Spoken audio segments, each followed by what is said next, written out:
My life took an unexpected turn when my husband walked in on me in a compromising situation with another man. The aftermath of that moment was nothing short of catastrophic.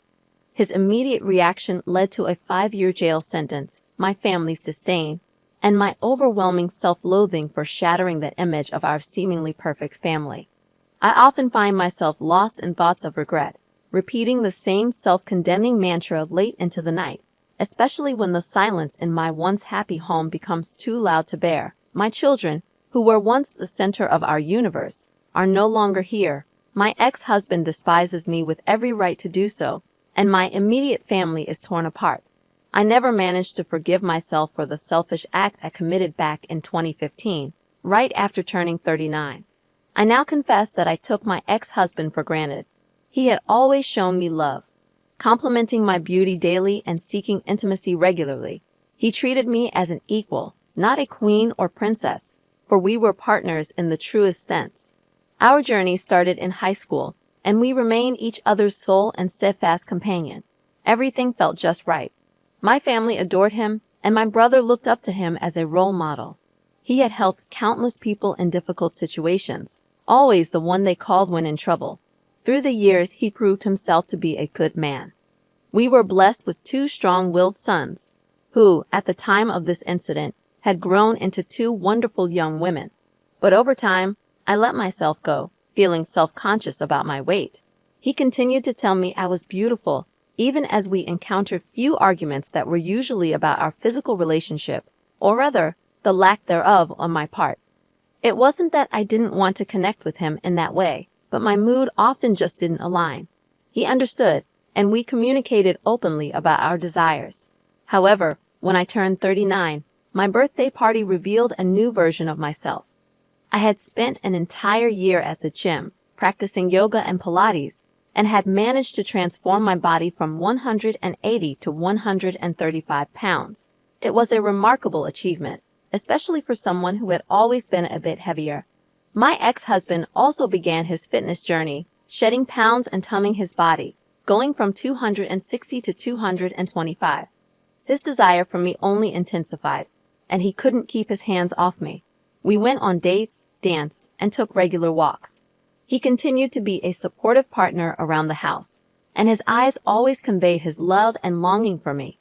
It was incredible to think that even after 2 decades together, he still looked at me with such desire, something any woman would cherish. But despite all this, for reasons I couldn't explain, I still found myself unable to reciprocate his affection during that time. I initially attributed my decreased sexual desire to early menopause. Our physical intimacy had dwindled to about 3 times a month, and I was usually a one-and-done kind of person. In contrast, my husband's desire for more was unrelenting. He even suggested couple counseling as a solution, but I stubbornly declined, allowing my selfishness to cloud my judgment. The turning point arrived when a new manager joined my office a few days after my birthday. He was a bit younger and undeniably handsome, and for some inexplicable reason, he developed an interest in me. I initially brushed off his advances, but as time passed, my indifference transformed into casual conversation. Eventually, he started flirting, and I revealed my wedding ring. Yet, after 2 months of constant flirting, I found myself reciprocating, sharing details of my life with him, and, to my dismay, thinking about him more and more. In hindsight, I realized it was the beginning of an emotional affair, but at the time, I was caught in a whirlwind of emotions. My husband began to sense that something was amiss. We had a heated argument about it, which, in my mind, began when he tried to kiss me. I unintentionally made a disgusted face, not directed at him but rather at the thoughts of this other man who occupied my mind. A week after that incident, I decided to meet the new manager at a cafe with the intention of telling him to stay away, that I couldn't continue this. However, before I could utter a word, he kissed me, and my thoughts went blank. That marked the commencement of our 6-month affair.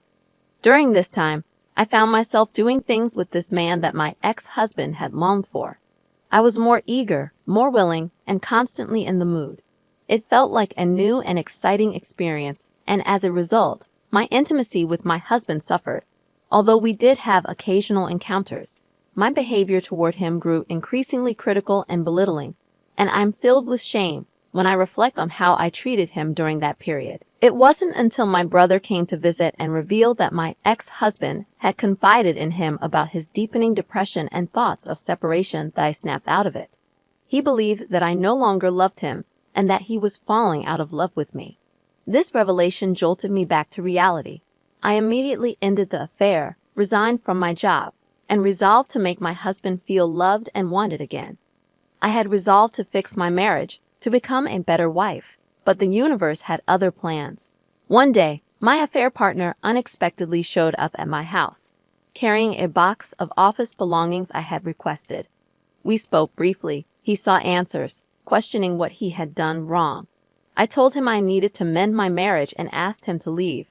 However, he pleaded for one last encounter, and foolishly, I agreed. We retreated to the guest room, where our liaison took a tragic turn. I lost track of time in the heat of the moment. Suddenly, my affair partner jerked back violently, and there was a deafening bang. As I sat up, I saw my ex-husband standing there, his eyes bloodshot, tears streaming down his face, lips trembling with pain. My affair partner lay on the floor, and there was a gaping hole in the wall. In the chaos that ensued, my ex-husband and affair partner clashed violently. I screamed, trying to intervene, but desperation led me to jump on my ex's back, resulting in me being thrown to the floor. Everything blurred for a moment. When I regained clarity, my ex-husband had my affair partner pinned down, and he was on the phone, his face a mask of determination. Moments later, the police arrived, handcuffing my ex-husband, while paramedics tended to my severely injured affair partner, who needed reconstructive surgery on his face. At the hospital, I faced a barrage of emotions from my family, my father's silent, shaming gaze, my brother's furious accusations, and my mother's misguided attempts at comfort, which only fueled my father's anger. My affair partner's wife also confronted me, revealing a truth I had been oblivious to. He was married. This revelation added another layer of guilt and remorse. In the aftermath, my boys stayed with their grandparents, refusing to talk to me. My daughters were equally distant. My ex-husband, too wounded to see me, refused my attempts to visit him in jail. Despite my brother's efforts, he ensured my ex was transferred to a correctional facility, where he would serve his sentence, a stark reminder of the irreversible consequences of my actions. To keep an eye on my ex-husband during the trial, I asked my brother if he could relay a message for me. His response was bitter, telling me to go to hell. The trial marked the first time in 3 months that I saw him, and the anger in his eyes cut deeper than anything I had ever experienced. Even in our angriest moments, he used to look at me with love, but during the trial, it was pure hatred. Overwhelmed by the emotions, I excused myself to the restroom to cry. As the trial days passed, I was forced to recount my affair in agonizing detail for everyone in the courtroom to hear. When I mentioned the duration of the affair, my ex-husband looked utterly crushed, and my father stood up and walked out in disgust. During his testimony, I learned that he had come home to surprise me with lunch and a romantic weekend trip for 2 in the Catskills. He had meticulously planned a romantic getaway, only to walk in on us, and his reaction was visceral. He later explained that, upon seeing us together, the affair partner ordered him to step aside, and my ex-husband snapped. He violently beat the affair partner, only stopping when he tossed me away. My ex-husband quickly called 911, and the courtroom played the recording of his voice, filled with pain and sobs, as he followed the operator's instructions. It was a heart-wrenching moment. The affair partner couldn't verbally testify and was heavily medicated, so they displayed images of his injuries, which made me physically ill. I felt responsible for this man's severe injuries, as my ex-husband had smashed his eye socket, cheekbones, and destroyed his jaw to the point where the bone fragments were too small to reconstruct. My ex-husband was subsequently charged with a third-degree felony and sentenced to 7 years. This decision led to protests from my sons and anguished cries from my daughters and his family, a sound that still haunts me. The first 3 months that followed were torturous.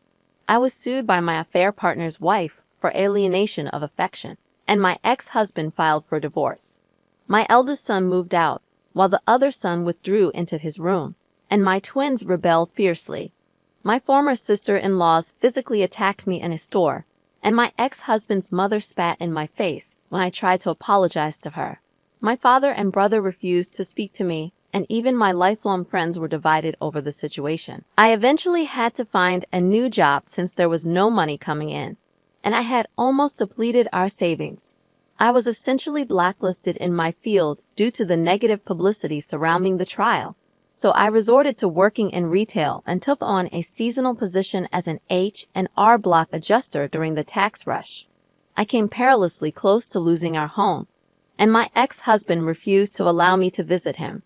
Every letter I sent was returned unopened, and crying in the shower became almost a daily ritual. My parents' marriage was strained as my mother persistently defended me, while my brother continued to ignore my existence. It was a bleak time, and even my lifelong friendships began to crumble. Dark thoughts of ending everything began to creep into my mind, contemplating a way out of the unbearable pain. I carried the weight of guilt on my shoulders, watching my belongings disappear as I drifted into isolation. The burden became too much to bear, eventually leading me to seek help from a therapist.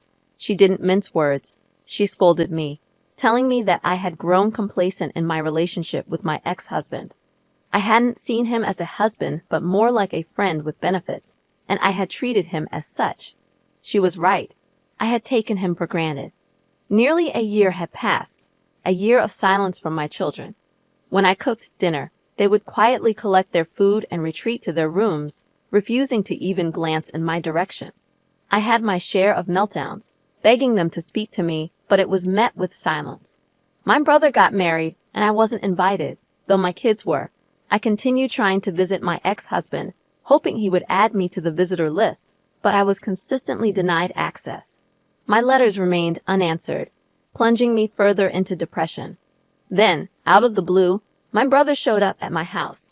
It was the first time he had visited since the trial, and he was clearly unhappy. He came to scold me, emphasizing that my ex was in the infirmary after a violent incident. An inmate had attempted to sexually assault him in his cell, resulting in my ex-husband getting stabbed in the stomach and the inmate suffering a broken spine. My brother's words cut deep, and I cried for days, acknowledging that in many ways, I was responsible for this outcome. I made persistent efforts to visit my ex in the infirmary and continued writing letters, but they were consistently returned. For 4 more years, I tried to reach out to him, with no success. Thankfully, our children visited their father frequently, and it was through them that I learned he had been placed in protective custody by my brother after the attack. Over the years, my eldest attended the same college as my ex-husband and pursued the same major, but he only maintained contact with his siblings. He had no desire to speak to me or visit our house during the holidays, choosing instead to spend time with his grandparents. My other son followed a similar path, going to the same college and refusing to contact me. As for my twins, they were hard on me, but their visits to their father improved their mood. Whenever they became excessively rebellious, their uncles stepped in to set them straight. My brother and I still hardly spoke, despite my attempts to reach out. I even tried to visit his wife when they had their first child, but I was asked to leave. My mother continued to keep me informed about the happenings in their lives, while my father maintained his refusal to acknowledge me.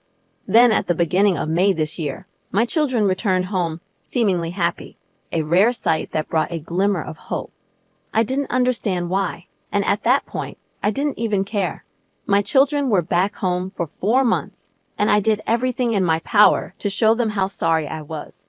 Although I was mostly ignored, they were talking to me, and those conversations brought immense joy. Finally, I was able to know what was happening in their lives. My eldest had been dating a woman for over a year. My second-born was excelling on a college track team, and even my girls were starting to talk to me again. Witnessing their smiles, hearing their laughter, and sharing meals together felt like a cherished dream I never thought I'd experience again. I missed those moments deeply. Towards the end of August, I was eagerly preparing for the twins' first day of their senior year, which also happened to be their 18th birthday. I enthusiastically shared my excitement about their upcoming birthday party, telling them all the plans I had in mind. But without hesitation, My girls asked if we could celebrate it on a different day. I was confused. I thought we were making progress. When I asked why, one of them bluntly said, "Because Dad is throwing us a party, and I don't want you near him." Her words stunned me. I inquired when their father was released, and they informed me that he had been out since the end of April due to good behavior. The news shattered me. He was back in their lives, and they seemed happier because of it. It wasn't our healing they were enjoying. It was having him back. I asked where he was staying, and they revealed he was living with my brother. Driven by desperation, I tried reaching out. I attempted to call him, went to his place holding all the letters he had returned throughout the years, and glimpsed him briefly through the door crack. I cried out his name, but my brother promptly asked me to leave. I handed him the letters and departed. As I reached the driveway, I heard his voice and turned around, only to be met with his cold rejection. He handed back my letters, emphasizing, "You forgot this." My pleas fell on deaf ears as he walked away. My children, witnessing the scene, stared at me, their eyes void of love. In that moment, I realized that my children were merely tolerating me. Despite the overwhelming odds, I still clung to a sliver of hope. I wanted to fix this, to tell him how profoundly sorry I was for my selfishness, for destroying what we once had. I longed for the chance to express how much I missed him, how deeply I regretted my actions.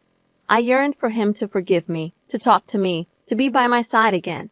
I wanted our family reunited, but deep down, I knew I didn't deserve it. Even if, by some miracle, we were reunited, it could never be the same. My selfishness had irreparably altered everything, and I wished I could turn back time and undo the damage I had caused. Now let's delve into the opinions from the community. Opinion number 1 expressed deep sympathy for your ex-husband, highlighting how your own account revealed emotional abuse and dismissive behavior toward a man who always made you feel loved and desired. This person emphasized the importance of surrounding yourself with friends who hold you accountable for your actions, rather than those who condone your behavior. They advise you to work on yourself and seek therapy to move forward. Opinion number 2 offered a stark perspective, suggesting that it might be best for you to stop trying to reconnect with your past family, as your attempts could be perceived as harassment. The advice was to acknowledge the irreparable damage and respect the boundaries set by your ex-husband and children. Opinion number 3 emphasized the gravity of the situation, pointing out that your children cut ties with you due to the severity of the events. They stressed the need to respect your ex-husband's choice to distance himself and advised you to focus on moving forward, improving your relationship with your children, and being realistic about the future. This opinion emphasized the importance of accepting the situation rather than holding on to unrealistic dreams. As for the viewers, they were encouraged to share their thoughts, subscribe, and like the video to support the channel. The overall sentiment expressed was one of understanding the tragedy of your situation, but urging you to accept the reality and move forward for the sake of your own well-being.